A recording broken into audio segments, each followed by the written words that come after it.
This is the podcast overview for the objectives for Chapter 11, The Nature and Symptoms of Pain.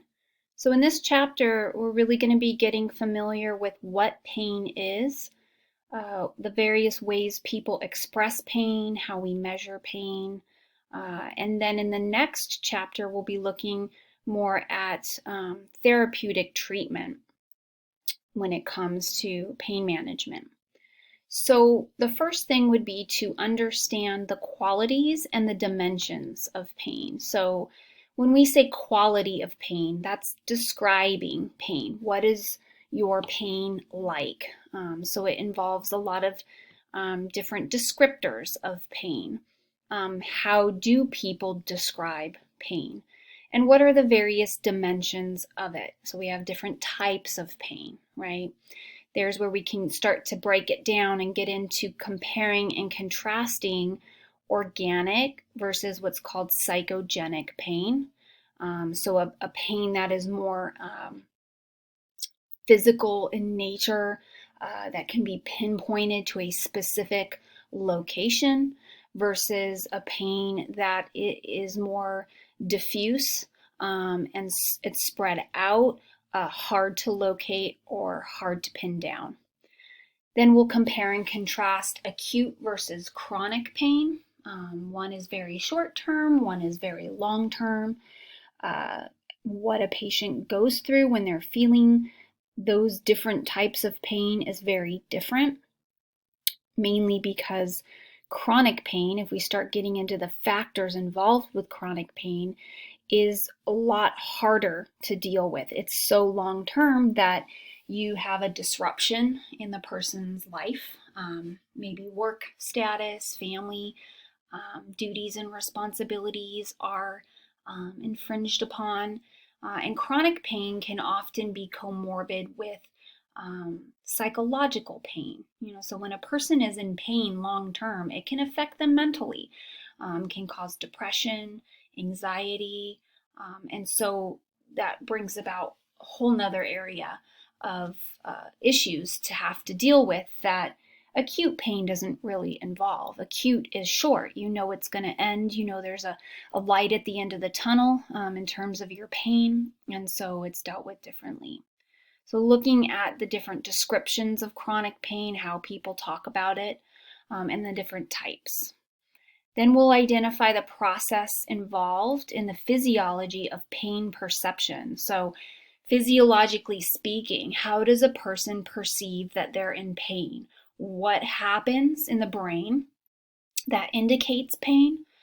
And what does it mean even to have pain without a detectable source of body damage? So here's where we get into phantom limb pain, where people have pain, but there's no physical cause of the pain. So we'll unpack and explore how that is even possible physiologically. And then we'll get into some of the theories of pain. This is an entire area of research dedicated to understanding pain and pain perception. We'll cover the gate control theory of pain and the neuromatrix theory of pain. These are just different ways of understanding how a person perceives pain.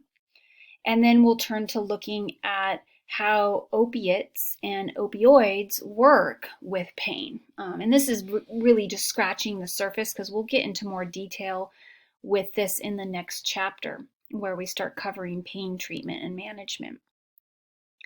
You'll also want to explore how learning is involved with the association of pain. So when we're in pain, is it purely just the physical elements that we are experiencing? Or are there things that go along with it that we've learned over the course of our lifetime to associate with pain, right? And so the answer is yes to the latter, right? We grow up having different pain experiences, having our pain treated in different ways, different responses to our pain. And so there's a lot of social processes that are involved in pain perception, right? Why is it that not every woman experiences childbirth and labor the same? It's the same process for everybody, pretty much. But why does it differ so vastly?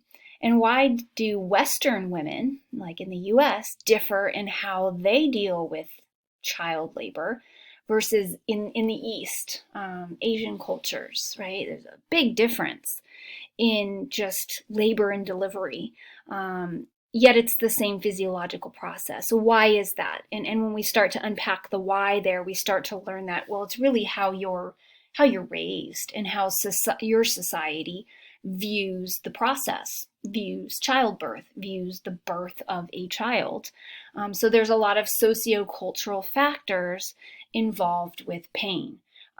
Different genders experience pain differently, largely due to how they are socially cultured to respond to pain. Our culture dictates how we perceive pain. Our age, children and elderly do not experience the same pain processes, even though sometimes they're experiencing the same illness. So we know that there's differences there. And then additionally, how can emotions and your coping mechanisms and your coping processes that we talked about way at the beginning of the semester, how can those factor into your pain response and your pain perception? So as me, the individual, what influences my response to pain?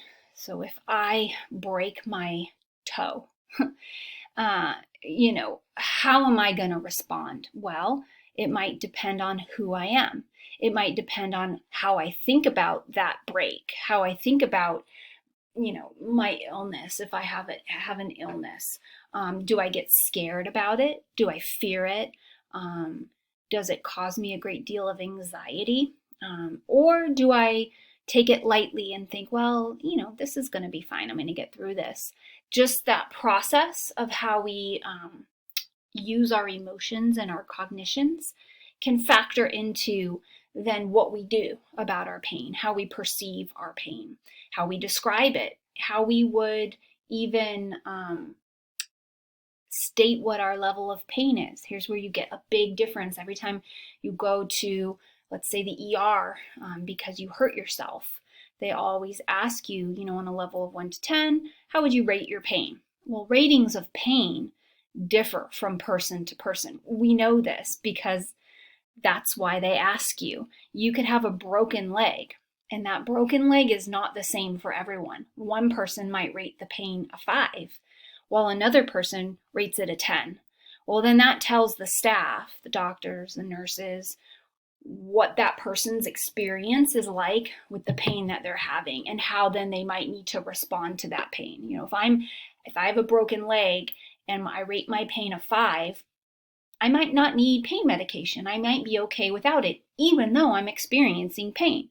But if I break my leg and I rate my pain at 10, that immediately tells the nursing or doctor staff, this person's in a great deal of pain. We need to give them something to bring that pain level down.